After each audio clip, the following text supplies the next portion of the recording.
In my world there is music and good vibes and laughter and lovers, adventure and friendship.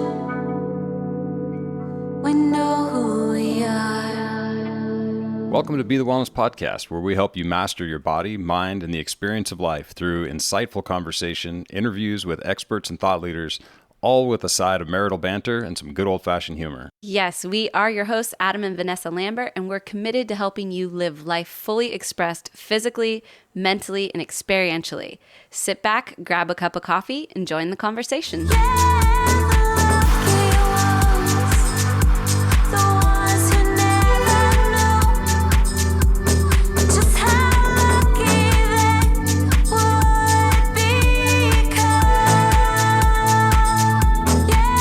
Hello, everybody. Welcome back to, Be the Wellness. The place that you are. Do we really need an introduction at this point? I mean, you're here. Yeah, you're here. You know what we're doing. So let's just cut right into the chase. Well, yeah, let's cut to the good stuff. Yeah. So we are super excited about this guest. As many of you may not realize, that many of these podcasts are recorded well ahead of time. And little did we know the climate we would be in, the things that would be unveiling themselves, and sort of the emotional pressure we would be under when we recorded this podcast. And so we're just really glad and happy and thankful for the, the sort of kismet with this timing, because Dr. Christina Bjorndal, is a naturopathic doctor that helps people heal from anxiety, depression, anorexia, bulimia, bipolar. She is really helping people to walk through this dark night of the soul. And she's doing it through her programs, her book. Her most recent book is Beyond the Label, Moving from Mental Illness to Wellness with Naturopathic Medicine. And she's really, walking the talk in terms of this healing and doing it in a natural way, doing it in a holistic way. Mm-hmm. Yeah. Yeah. Which I think is always a good message, right? I mean, especially for folks who may be new to seeking help around mental issues, for lack of a better term. You know what I mean? It's like the tendency is to kind of initially go the kind of standard route. Right. You might go check directly with a psychiatrist or this or that, when it's your first rodeo, so to speak, with any new paradigm, and we see that all the time with folks who are tapping into, whatever ailment they have going, especially if it's something mysterious like an autoimmune disorder or something like that. Typically the route goes standard Western medicine, and then gets less conventional as they go along, Right. And so I think it's really interesting, and I hope that folks take, this podcast and this interview with Dr. Bjorndal as just kind of a window into what else is out there. Right. You know what I mean? Like what other modalities are being used to help sort out these disorders, and just, even like pre-disorder, just shore up, your own sort of, place in your mind. Even if you're just dealing with mild anxiety or, mild depression. I mean, obviously we all have good days. We all have bad days. That's part of the human experience, like that's just going to be, baked in the cake, so to speak, with being here on earth. But, there's always, it's like, obviously we talk a lot about meditation. We talk about physical exercise. We talk about all these things that are really meant to help you shore up the systems of your life, and so that you're living the most fully expressed, beautiful creation of yourself. And, if the mind piece of it is not quite clicked in, or you're having a struggle with even finding the motivation to do some of those things, or you're struggling to even get into alignment with the things that will make a difference for you, you might not outwardly be depressed. You might not have bipolar like she talks about. You might not have this like fully defined thing, but maybe you just need a little bit of help shoring up the systems of the way that you create your world. And I think this is where she offers something really unique with the purpose of helping you to get to better mental health and to get to better reasoning and better self-care, really. Yeah. Yeah, totally. Yeah. It's a good conversation. Yes, we are so glad that it ended up being that this podcast was coming out this weekend. It worked out really perfectly for everything that's going on in the world. And we know that you guys will enjoy it as much as we did. Before we get into the interview, just remember that if you are looking for another way to shore up some of that mental health and, maybe create a more beautiful practice in your life, that we do have the meditation challenge for grounding and healing going on. It's a 21-day challenge that's delivered directly to your phone. And folks out there who've done my meditations before, they're 10 minutes backed with binaural sound waves. And this one is really, it was put together specifically for everything we're facing right now, from coronavirus to, the social injustices that we're looking at in the world. And it was really meant to support us in this time of transition into this new paradigm that's emerging. So if you feel called to that, please join us by clicking the link down below in the show notes. And without further ado, here is Dr. Bjorndal. And we're live. Welcome to the podcast, Dr. Chris. Thanks for having me. It's great to be here. Yeah, it's such a perfect time for this conversation, which I find just the synchronicity to be really cool, because you'd booked this a while back. And, before we knew any of this was going to be going on, that we were going to be in the midst of the corona storm. So I'm just really excited that it happened to, synchronize with your conversation and really talking about mental well-being and all of that good stuff. So maybe we can kick off with you just sharing a little bit about your background so folks can get to know you a little bit better. Sure. Yeah. So I'm a naturopathic doctor, and I came to this as a career change primarily through my own struggles with my mental health. And those started back when I was in high school. I developed an eating disorder. But just an interesting sort of side note on that, in the year prior, had taken antibiotics for several months to treat acne. And so we know now that there is a relationship between the gut and the brain and the microbiome. So at that time, that conversation wasn't happening, but I think it just highlights the importance of really looking back on your own personal history to figure out, well, when did things start and what was going on at that time for you. So that was kind of a key, because there's research that shows that the disruption in the microbiome can result in mental health challenges, and eating disorders is one of those. So I can't, but I do want people to understand when they're listening that I really firmly believe that these things are multifactorial. It's not just necessarily one thing that is at the root of the struggles that people have, but it is really important to put all the pieces together for yourself. And then for me, I continued on. I was an overachiever, and this stems, if we go even further back into my history, from being adopted. So I developed some core beliefs upon learning that I needed to sort of find my place in the world by wearing this mask of perfection, which is what I put out there into everything that I did, and that's exhausting, to say the least. Yeah, so that, totally. Yeah, so that eventually caught up with me when I was in my third year of doing my undergrad. And I found myself in this place that I really hadn't been before, which was debilitated with depression and paralyzed with anxiety.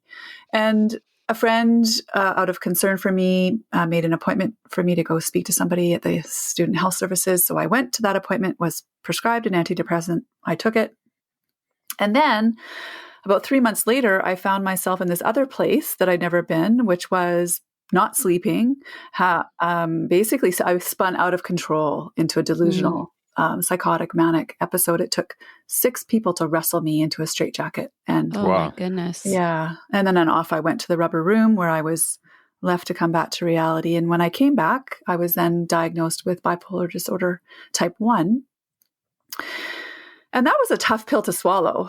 And in fact, I didn't swallow it very well. What I did was I basically shoved it as far away from me as humanly possible. And I just said, you know what, that's not happening to me. Thank you very much. And I continued sort of marching through the world, again, wearing that mask that everything's okay on the outside, but I'm actually not doing that well on the inside. And then things caught up to me. I graduated, I ended up working in the corporate world. And then things caught up to me when I spiraled again into a very dark place, and which ended up with a suicide attempt, leaving me in a coma with kidney failure, on dialysis. I was told I would need a transplant. Wow. And so I can tell you, when I came out of that coma, I was not happy. You have to remember there's this overachieving side of me, and I was quite upset that I was still here. And that same friend that made that appointment for me, she gave me a book to read by Marianne Williamson called A Return to Love. And in that book, there's a quote on surrender, which goes along these lines, that surrender is not about breaking out of anything. It's a gentle melting into who we really are. So we let down our armor, or we take off that mask, and we discover that all God needs is one single surrendered moment where love matters more than anything and nothing else matters at all. And so the word that struck me the most out of that quote was the word love. So I realized when I came out of that coma that I needed to figure out, well, it wasn't just I realized that upon coming out of the coma, upon reading this book, and, still being here and not understanding why, when physiologically it really was not meant that I really should not have still been here. And so I figured I needed to find another way to navigate this journey of life. And up until that point, I really was at war with myself. And so that's really the journey I've been on for the last 30 years, is figuring out, how do I love and accept myself and this condition? And that took me to working with alternative practitioners, and eventually seeing a doctor his name was Dr. Abraham Hoffer, and he specialized primarily in using nutrition and supplementation to support the neural pathways in the brain, to support neurotransmitter formation. And then I had my first, after working with him for a year, I had my first year where I felt free from depression and anxiety, which I hadn't felt in the 15 years prior. Yeah, it was really powerful for me. And so when I was 33, I went back to high school and to get the science prerequisites to go back to university, to then go back to naturopathic school. And now here I am.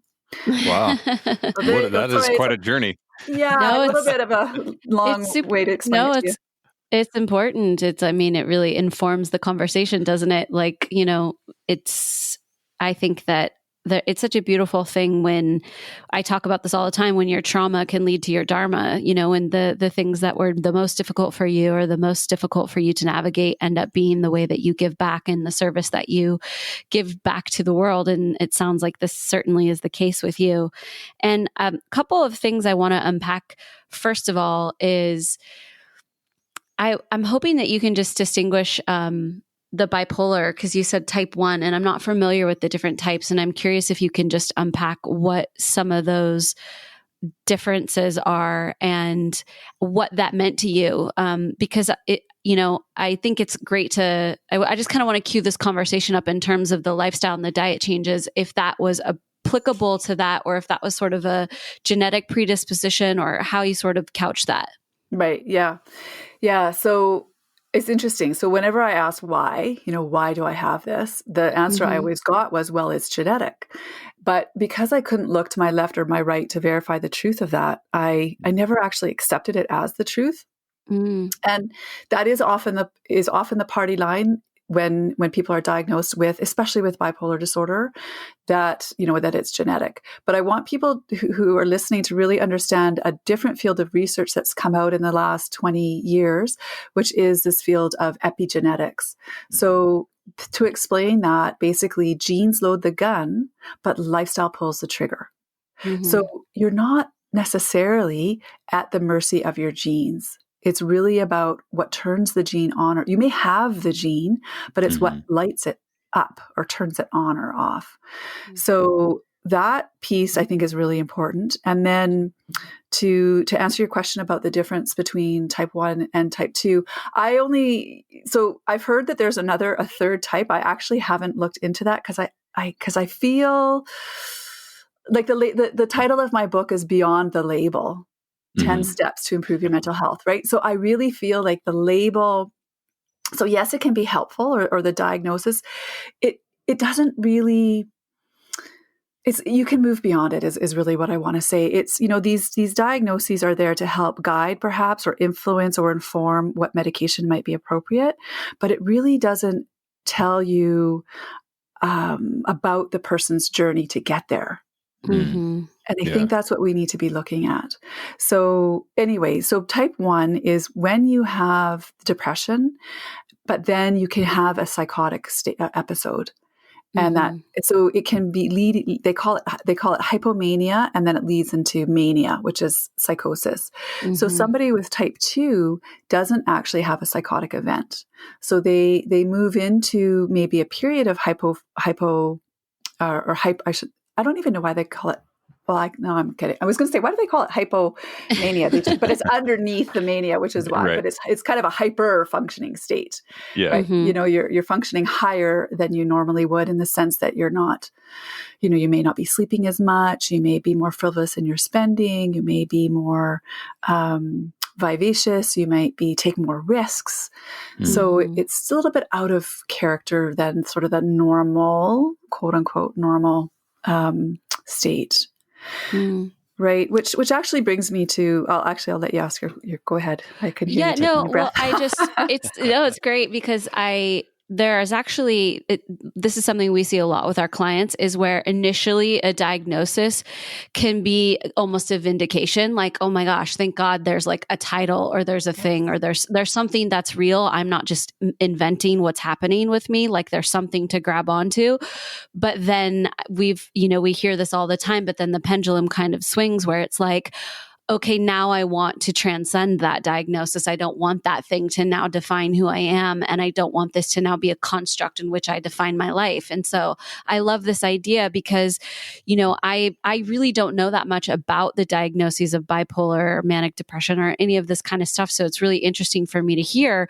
When I hear something like that, I think, oh, this has been, like you said, it's been a genetic expression, epigenetic, or whether or not it was lying dormant and expressed through behavioral things, or like you said, pulling the trigger on certain things.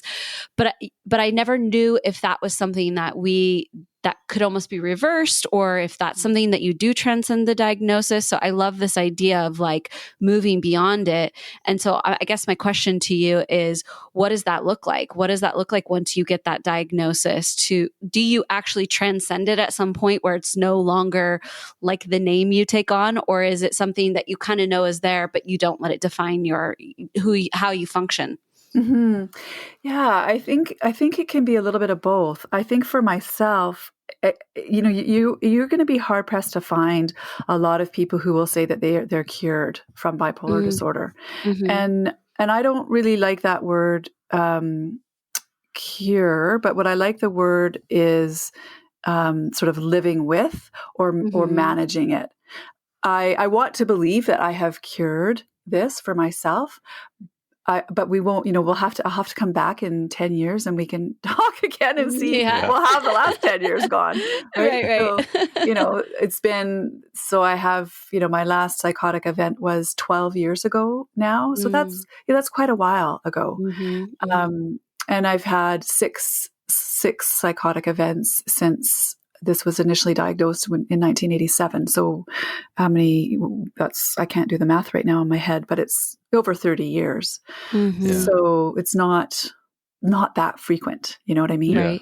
Things are looking good. Yeah. Yeah, that's right. So they're looking good to that idea of cure.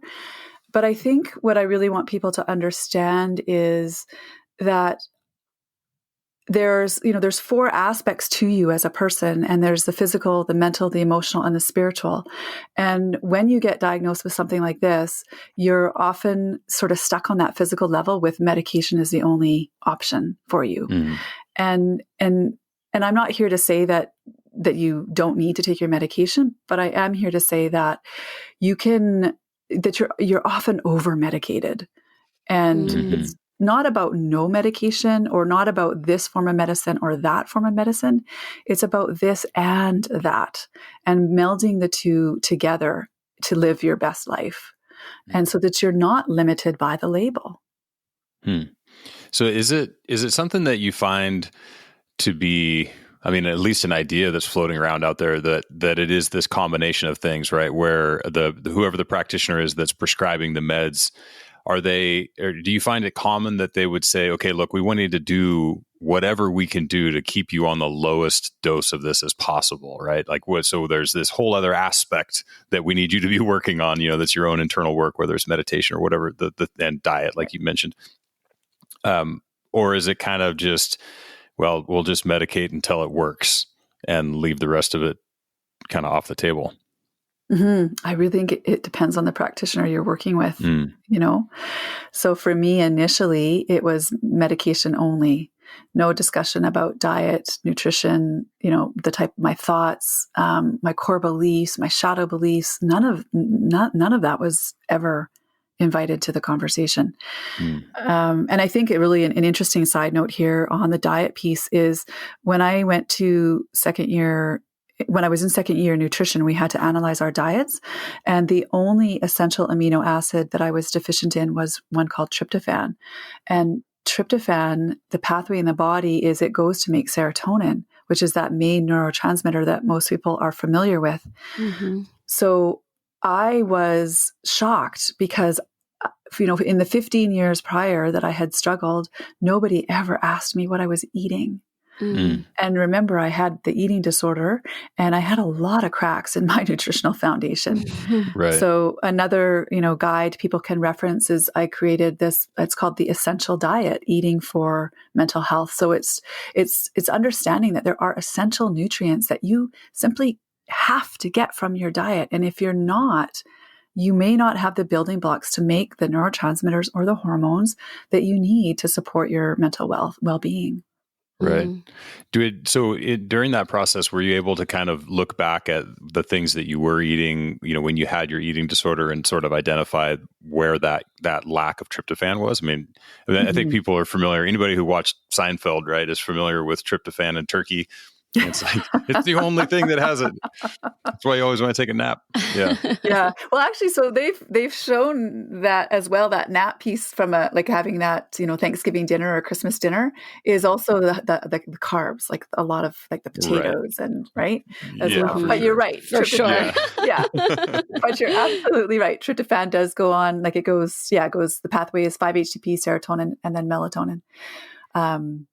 I won't go too far into the biochemistry. There's more to it than just that. But to answer your question, so yes, absolutely. So I had been a vegetarian, and I had been a really bad vegetarian in that there were hardly any vegetables in my vegetarian diet. It was like carbitarian. So, right. Yeah. So that was, and just major like sugar, I used sugar like. Yeah, to soothe, to calm, to manage my stress. Whenever I was overwhelmed, I would just turn to that. And then, of course, I didn't want to, I would overdo it, and then I didn't want to get overweight, and so there was that whole cycle that was definitely not good. Yeah, it seems that we're facing a pandemic, but it seems as though we're also facing an epidemic of mental health disorders. And I just think that this nutrition piece is so cornerstone in the whole thing. And when we look at our food systems and just the lack of just bioavailability of nutrients in our general eating in the general landscape of food these days, it just feels like it explains so much of why we're seeing what we're seeing. But what do you think in terms of the way that you're looking at the landscape of everything in the mental health world? obviously nutrition, what are some of the other sort of low hanging fruit that is super important to address to sort of shore up your emotional body, so to speak? Yeah. So nutrition is definitely one of the key foundations. And then the other two that I think are really important. So these are part of the 10 steps that I talk about. So diet, nutrition, and then the exercise piece, which, they've said, or someone who, I don't know who quoted this or who I can reference for this quote, but it was that the most overutilized prescription for depression and anxiety is pharmaceuticals, and the most underutilized prescription is exercise. Absolutely. So, yeah. And I can tell you, listen, I get it. Like it's tough. Like I know that when you're suffering and when you're really in the depths of it, it's really difficult to just go for a run. But I can tell you there's been days when that's all I accomplished in a day was moving from my bed, getting dressed, sitting at the back door, one shoe on, the other shoe on. Yeah. Sometimes that took me, 4, 6, 10, 12 hours to just get out. But I can tell you this, never once did I come back feeling worse than when I went out. Right? That's the truth. Yeah. So true. It is. And I credit, I remember one of my last depressions was in 2009. And it was sort of over the winter and then into the summer. But what was the switch for me was a friend asked me to play tennis. And so I started playing tennis. And so I started getting out. I had community. I had movement, I had fresh air, I had sunshine, it stimulated my appetite, I started to eat again. Like it's so important. It's so important. And I know that we minimize it, but it really is. I cannot stress it enough. Moving your body in a way that feels good to you and preferably in community, right? Yeah, for sure. It's something that is getting talked about more and more, I don't know. Everything's been overshadowed in the last few months, but leading up to this, and to some degree, it's peaking a little bit, is this idea, when we talk about animals, when we talk about the food production system, right? And I don't know if you're familiar with Joel Salatin, but he's the Polyface Farms guy here in Virginia. And he's one of the kind of, most outspoken guys about, look, I have this crazy piece of land and the pigs and the chickens and everything works together and all of this stuff. And it's this, this sort of utopia of farm animals. And one of the things that he talks about with the animals is that you have to let them express their, so if it's a pig, you have to let the pig express its pigness. And what do pigs want to do? Pigs like to go out and they root around and they hang out with each other and they're somewhat social, but not incredibly social. And you have to just set them up in an environment where they can do their pig things. And I'm like, oh, yeah, this totally makes sense. And everybody buys it, but then you try to turn that same principle towards humans. And you're like, what do you mean?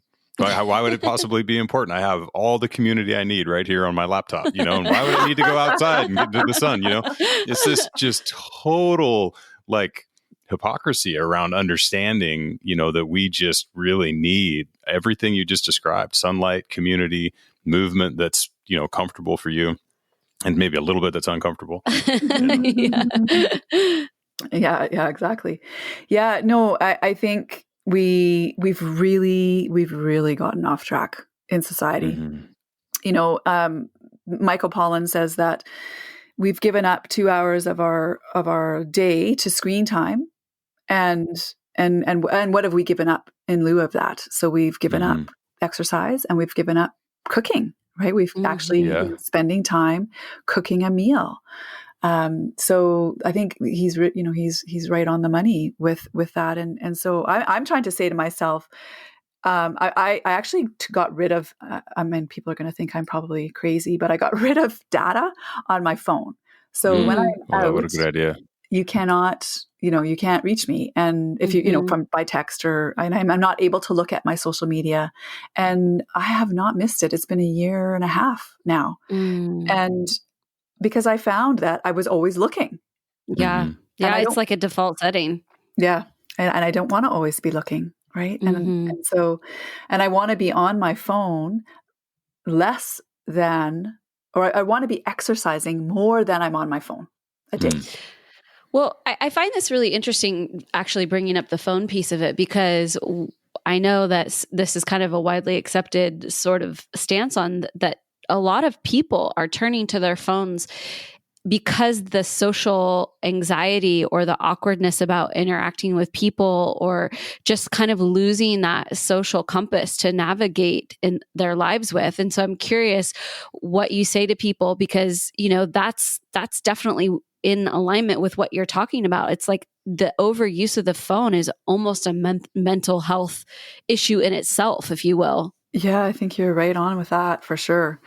It's a big issue. And one of the things where I see it affecting people the most, so in what you're talking about in this ability to connect and to socially engage in a human way, one-on-one, but also where I think it's really affecting people is in their sleep. Mm-hmm. Because a lot of people are sacrificing sleep for, that next scroll, right? Yep. Yep. And TV, screen time, all of it. Yeah. Yeah.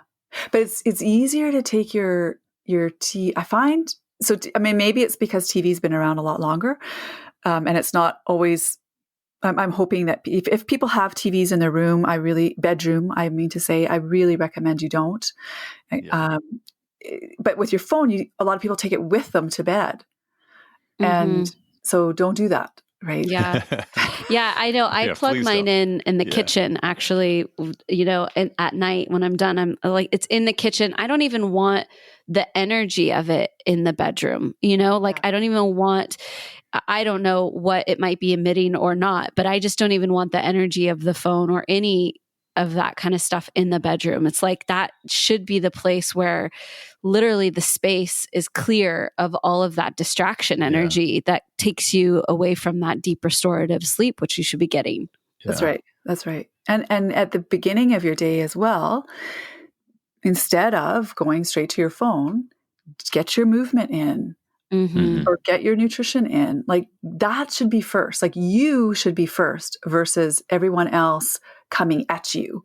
Mm-hmm. That should not be first. So you need to put you first, and setting yourself up with these proper boundaries around technologies is a really important piece. So how you start your day, how you finish your day, that's really how you live your day. So set yourself up for success, I think, by creating some boundaries there.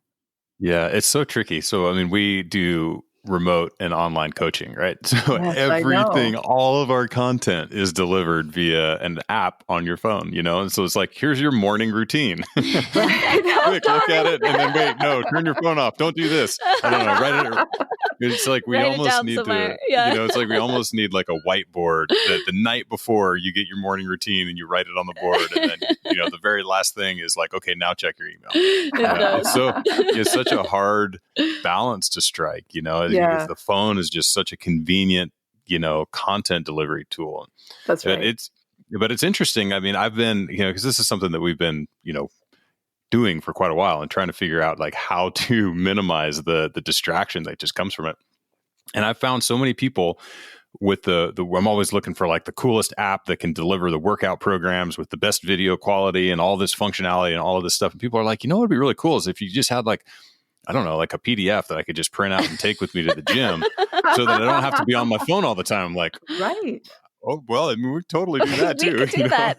Yes. It would be a lot easier. So there might be this like retro renaissance of paper floating around at some point. Yeah, I know. It's a tough balance for sure, right? It's like, okay, go to your phone to check what I have to say. Yes, but nobody else. Nobody else.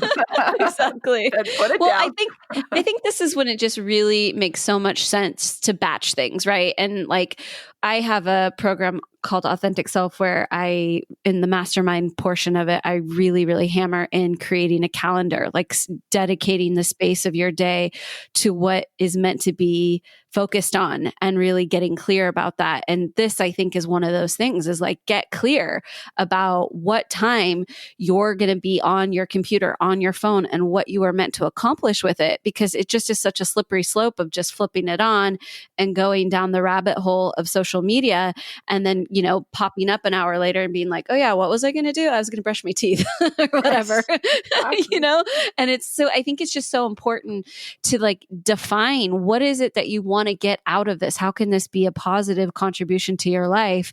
And be clear about it so that when you go in for it, you're getting that out of it and you're not just losing yourself to the minutia of it all. That's right. Yeah, that's a great point. That's a really good point. So I'm curious about dealing with trauma because, I'm really big on dealing with genetic trauma, even, ancestral trauma, things that have happened in our life or even maybe past lives. We know we've talked about this with many practitioners and many healers and all different sorts of people about this epigenetic piece of, past stressors, even in your ancestors that can express in your DNA. And so I'm curious about your stance on the actual trauma side of this, of releasing some of this stored trauma or how you work with that piece of it. Mm-hmm. Yeah. So I think trauma is at the root of most mental health issues. Not all, but many. And so trauma, the working definition that I use of trauma comes from Gabor Mate, and he's written a few books, one of which is called In the Realm of Hungry Ghosts, Close Encounters with Addictions. So he is primarily involved with addiction, and he teaches an approach called compassionate inquiry. And that's what what I utilize. And so basically his definition of trauma is that, trauma is not what happened to you. It's not the event. It's about it's what happened inside of you as a result of that event. Mm. So it's what beliefs you made, you've used to inform yourself. It's those core beliefs, it's those shadow beliefs. And it's about diving into an inquiry with yourself about these aspects that you may have disowned or you may have, that may have been neglected, and working with those parts of yourself to bring it sort of back together. If you visualize almost, a bunch of puzzle pieces and putting those back together again. And it's been a really important part of my healing is to look at these unhealed aspects from childhood, which usually it stems from childhood, and it's really powerful. You think that something that you're reacting to now has to do with the now, and it may, but it often stems from something in the past that's been unresolved. And 100%, yeah. Yeah, we talk about like the trigger, and a lot of people are focused on the trigger, but the trigger is just a small part of, like, if we look at a gun, it's just the only reason the trigger is a small part. The only reason the gun explodes is because it's got explosives in it. It's loaded, yeah. Right? It's loaded. And so it's not about the trigger, right? It's about the loaded gun. And so that's important. And is there a specific process? I mean, I know the compassionate inquiry, but what is that? Is that literally like a questionnaire that you go through, or like what is that, boots on the ground, so to speak? Yeah. So it's really an embodied approach to for counseling in a sense. So it's more about what the body is, what are you feeling? What's the emotion that you're feeling in the body? Where are you feeling it? And then getting quiet. So we really want to get out of the head. So we really want to get into the body. So grounding people first, taking them through sort of a guided experience around the breath work and staying and guiding them into the body. And then asking questions like, if that part of you could speak, what would it say? Because another book that he's written is When the Body Says No. So most people are living from the neck up, and we're discounting the body, but the body is always talking to us. But the reality is most of us aren't listening, right? What do? We get a headache. We take Tylenol, right? We suppress it. We feel depressed. What do? We take an antidepressant so we don't feel that. We're really afraid of the feelings that we have. And it's about, it's about moving into those feelings, not suppressing them. Because if you look at your body and you continue to suppress things, well, where are they going to go? It's energy that has to flow. So if it's not going to be flowing out of you in the form of an emotion, it's going to be pinging around inside that vessel, inside that container, and that energy is going to get stuck and can create all these diseases that we talk about, right? Right. Yeah, dis-ease. The dis-ease, exactly. So, and then it's really about understanding, are you familiar with that feeling? When was the first time you experienced that? listening to the implicit memory that comes from the body. And it's really beautiful. I would encourage people who are listening to, you could look up compassionate inquiry. It's a relatively new form of psychotherapy, and it's really, really powerful. But because you're using the felt sense of the body, it's not he's so much. just an amazing speaker too. I'm sure if you just Google, he's got TED Talks and I think he's on Insights at the Edge. There's a couple of podcasts with him. He's just really phenomenal. He's like on my goals on the podcast for sure. Oh, there you go. Yeah. Well, I've got his email address. Let me know. Oh yeah, perfect. Awesome. I know this is totally how I work too. I just picture it, hold the energy of it, and then the next thing I know, someone's saying they have his email address. So I love that. Thank you for working into my manifestation. So one of the things I found to be so powerful with healing my own trauma is coming into gratitude around the event. And I'm curious if you work with that side of it, or if there's any, sort of approach that brings it kind of full circle into that. Yeah, I do. I mean, it takes time for people to understand that shift, that this isn't happening to you, it's happening for you. Mm-hmm. Right. And so this, for me, brings me to this idea of soul contracts. And one of the reasons why I have made sense of that suicide attempt that I spoke of, and why it didn't work. And it's because I think of this idea that I've learned from Caroline Myss and Neil Donald Walsh, and I'm just thinking of the third author, Colin Tipping, Radical Forgiveness. Mm-hmm. So I don't know if this is going to be too out there for people. No. Like you said, soul contract, and you had me, girl. I'm with you. Take it home. You're speaking my language now. Next, we'll be talking about aliens. Yeah. So just basically to put it in context, and people who are listening, you can take it or leave it. Anything that I say, or anyone says for that matter, you just you take what works, and if it doesn't resonate, it doesn't resonate, and that's okay. But the idea is that when we're a soul, before we inhabit the body, we make a contract with God, the higher power, universe, whichever word floats your boat, about what we're going to learn in this lifetime. So we might decide as a soul that we really want to learn forgiveness on a deep level. And God says, "Are you sure?" And the soul says, "Yes, I'm really up for this. I really want to learn forgiveness." And then God says, "Well, you might have to go through some really, really tough stuff." And the soul says, "That's right. Bring it on. Right? I'm up for it. I'm an overachiever. Bring it on." Exactly. You don't know me. I got this. That's right. So then you're born, and you go through your life, and then you wonder why all these hard things are happening to you. Right? So for me, one of the things that I've come to accept is that in this lifetime, my soul contract is, and this is how I've made sense of it for myself. So the contract is that I am not to die by suicide in this lifetime. And I'm to learn how to love and accept myself. And I have contracted a very difficult illness to love and accept in that process. But until I learn to love and accept it, I will continue to struggle. And this is where another teacher has been very helpful for me, Jeff Foster. He was really the first person that taught me that until I lean into loving and accepting all aspects of myself, I won't, that's where you'll find the healing. It's not being in resistance of who you are. It's not hating the label. It's not hating how you grew up. That's not going to get you to this place of healing. And understanding that whatever you resist is going to persist. So for one great quote of his that I really like is, anxiety, depression, sadness, etc. These emotions, they don't want to be healed. They want to be held and loved by you. So I really think that, you can have more than one soul contract, but it's important to sort of to think about, what are you here for? What's the journey that you're on, and what perhaps are you here to learn in this idea of soul university? I love it.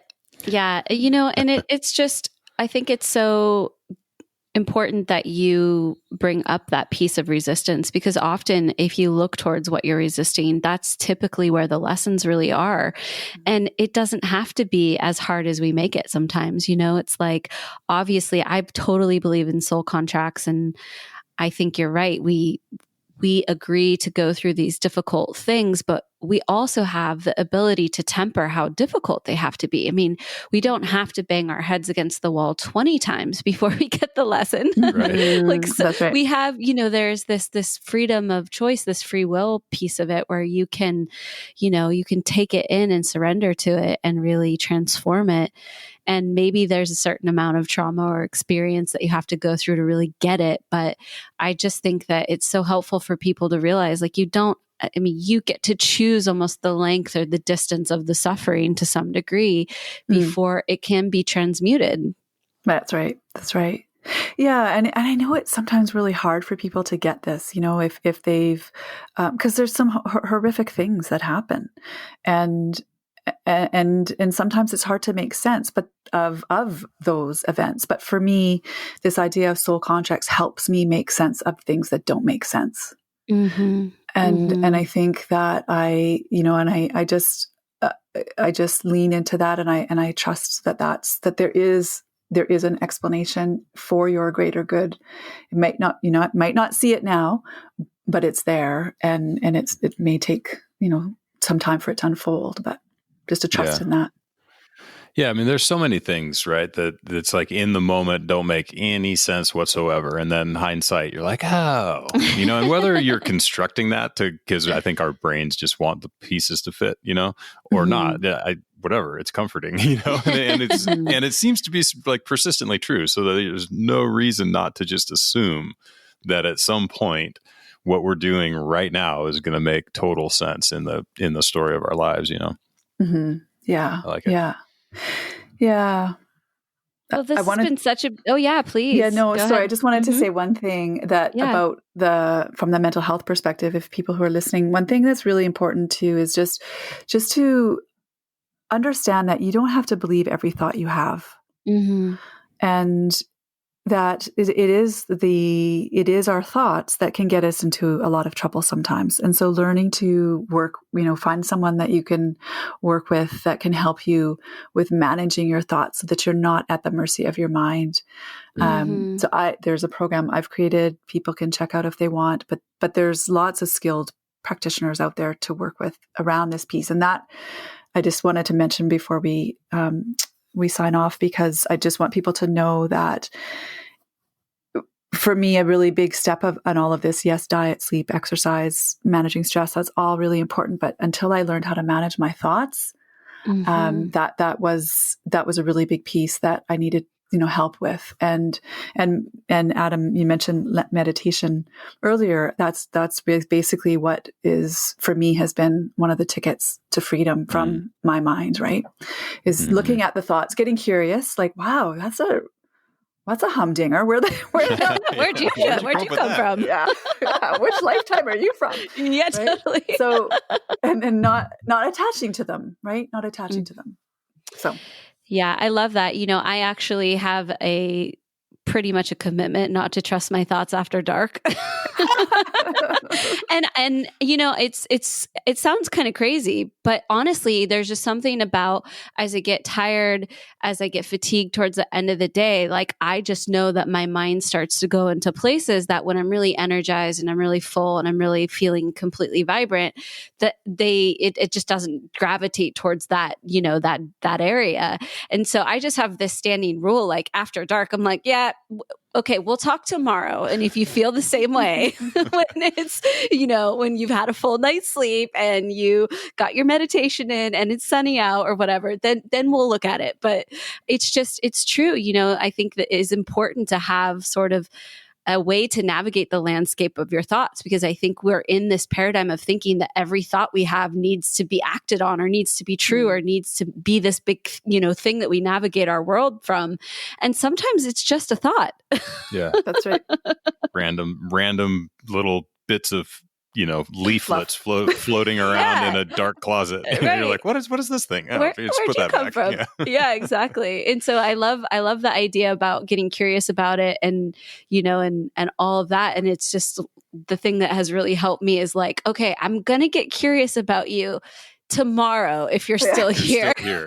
But right. for now, I'm just going to say, all right, I don't know what you're doing here. So I'm not going to listen to you. Yeah.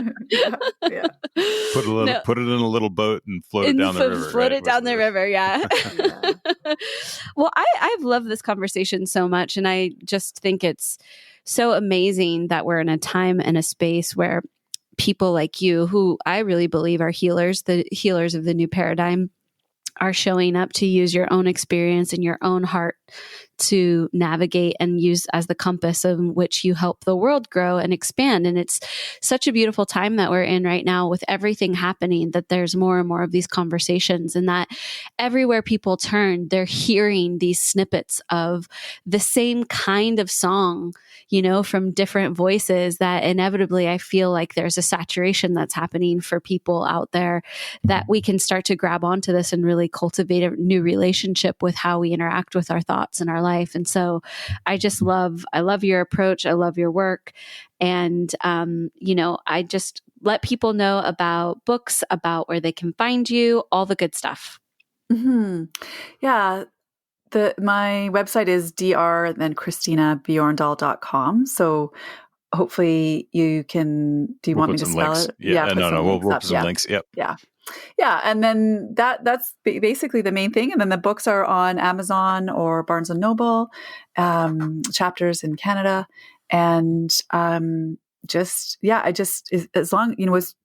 want people to know that their experience that they're having can be shifted, and that if you're suffering and struggling, there is a way through this to the other side. And I just want people to know that I just want to be a message of hope and inspiration for people to know, because I know for me, when I was initially struggling, there wasn't many people to look to.